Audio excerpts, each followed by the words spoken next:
আসসালামু আলাইকুম সবাইকে। আশা করছি সবাই সুস্থ আছো। আমন্ত্রণ জানাচ্ছি সহজ এডুকেশন কর্তৃক আয়োজিত আজকের ক্লাসে।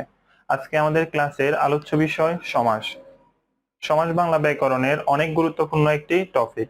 কেননা এসএসসি এইচএসসি সহ সকল প্রতিযোগিতামূলক পরীক্ষায় এখান থেকে এক বা একাধিক প্রশ্ন হয়ে থাকে।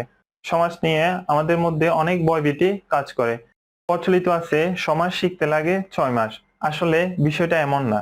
চলো দেখা যাক কত সহজে আমরা সমাসকে আয়ত্ত করতে পারি। আজকে এই পর্বে আমরা সমাস কি, সমাসের উপাদান এবং সমাসের প্রকারভেদ সম্পর্কে জানবো। আজকে আমাদের আলোচনার প্রথম বিষয় হচ্ছে সমাস কি। সমাস কি এটা জানার আগে আমাদেরকে জানতে হবে সমাস শব্দের অর্থ কি। সমাসের বেশ কিছু অর্থ রয়েছে। অর্থগুলো হচ্ছে সমাস শব্দের অর্থ মিলন, সমাস শব্দের অর্থ সংক্ষেপণ, সমাস শব্দের অর্থ সংক্ষেপণ, সমাস শব্দের অর্থ এক পদীকরণ। আমরা জানি পরীক্ষায় বহু নির্বাচনীতে আসতে পারে সমাস শব্দের অর্থ কি। তখন আমার পরীক্ষায় সংক্ষেপণ এক পদীকরণ নাই দেয়া থাকতে পারে। তখন পরীক্ষায় যদি মিলন দেওয়া থাকে তখন আমাদের মধ্যে একটা কি কনফিউশন সৃষ্টি হতে পারে যে আমরা তো জানি সন্ধি শব্দের অর্থ মিলন, কিন্তু সমাস শব্দের অর্থ তো মিলন, এটা আমরা এর আগে জানি নাই বা শুনি নাই। কিন্তু সন্ধি শব্দের অর্থ হচ্ছে মিলন, এটা যেমন সত্যি, সমাস শব্দের অর্থ মিলন এটাও সত্যি। সন্ধি হচ্ছে দুইটা বর্ণ বা ধ্বনির মধ্যে মিলন ঘটে। আর সমাসের মধ্যে হচ্ছে কতগুলো শব্দ, একাধিক শব্দ বা পদের মধ্যে মিলন ঘটে। তাহলে আমাদের মিলন আনসারটা সঠিক। এরপর সংক্ষেপণ, এক পদীকরণ, এগুলো হচ্ছে আমাদের সমাসের অর্থ। সমাসের সংজ্ঞা: পরস্পর সম্পর্কযুক্ত অর্থসঙ্গতিপূর্ণ দুই বা ততোধিক পদের মধ্যে যে মিলন ঘটে তাকে সমাস বলে। তাহলে আমরা এখানে দেখতে পাচ্ছি সংজ্ঞার মধ্যে মিলন রয়েছে। এখানে আমরা দেখতেছি দুই বা ততোধিক পদের মধ্যে মিলন ঘটে তাকে সমাস বলে। তাহলে এখানে যে সমাস শব্দের অর্থ মিলন, এটা সঠিক। তাহলে আমাদের যে পরীক্ষা যদি বহু নির্বাচনীতে আসে, মিলন দেখলে কনফিউজ হওয়া যাবে না। কারণ এখানে সমাসের মধ্যে দুই বা ততোধিক পদের মধ্যে মিলন ঘটে, আর সন্ধির মধ্যে দুইটি বর্ণ বা দুইটি ধ্বনির মধ্যে মিলন ঘটে। তাহলে আমাদের সন্ধি শব্দের অর্থ মিলন, সমাস শব্দের অর্থ মিলন, দুইটাই সঠিক।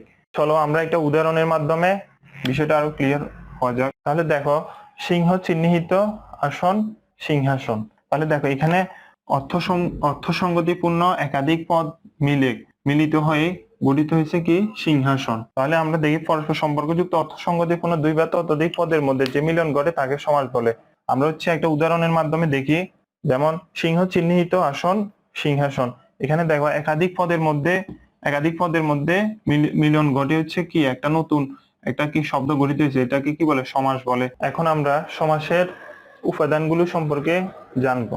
একটা বাক্যের মধ্যে যেরকম অনেকগুলো পদ থাকে, যেমন বিশেষ্য, বিশেষণ, সর্বনাম, ক্রিয়া, একইভাবে একটা সমাসের মধ্যে কতগুলো পদ থাকে।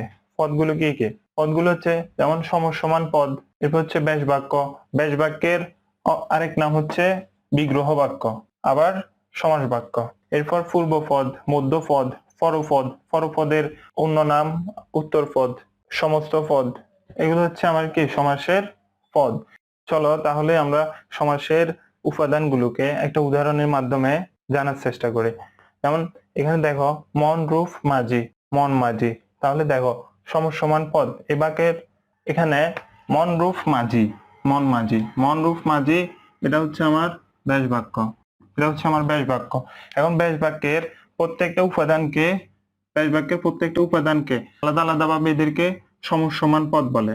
যেমন মন হচ্ছে আমার একটা সমসমান পদ, রূপ হচ্ছে আমার একটা সমসমান পদ, মাঝি হচ্ছে আমার একটা সমসমান পদ। এখন তাহলে দেখো ব্যাস বাক্য আর হচ্ছে সমসমান পদের মধ্যে পার্থক্য কি? মন রূপ মাঝি পুরোটাকে আমরা একসাথে বলবো ব্যাস বাক্য, আর আলাদা আলাদা ভাবে যদি আমরা বলি তাহলে এগুলো এক একটা হচ্ছে আমার সমসমান পদ। আর সমসমান পদের প্রথম পদটিকে বলে আমার পূর্বপদ, পূর্বপদ, শেষের পদটিকে বলে আমার পরপদ বা উত্তরপদ, আর মাঝখানে যে পদটা রয়েছে এটাকে বলা হচ্ছে আমার মধ্যপদ। আর সমাস নিষ্পন্ন হয়ে যে পদটা গঠিত হয়েছে এখানে মন রূপ মাঝি, এটাকে বলা হচ্ছে আমার সমস্ত পদ। চলো এখন দেখা যাক সমাসের প্রকারভেদ। প্রথাগত বাংলা ব্যাকরণে সমাস 6 প্রকার। এগুলো কি কি? আমার দ্বন্দ্ব সমাস, কর্মধারয় সমাস, দ্বিগু সমাস, তৎপুরুষ সমাস, বহুব্রীহি সমাস, অব্যয়ীভাব সমাস। কিন্তু আধুনিক বাংলা ব্যাকরণে সমাস 4 প্রকার। এগুলো হচ্ছে যেমন প্রথাগত বাংলা ব্যাকরণে 2টা সমাসকে বাদ দিয়ে দিছে। এগুলো হচ্ছে আমার দ্বিগু সমাস আর অব্যয়ীভাব সমাস, এই 2টা সমাস। এখন দ্বিগু সমাসকে কর্মধারয় সমাসের প্রকারভেদের মধ্যে অন্তর্ভুক্ত করে দিছে, আর অব্যয়ীভাব সমাসকে তৎপুরুষ সমাসের প্রকারভেদের মধ্যে অন্তর্ভুক্ত করা হয়েছে।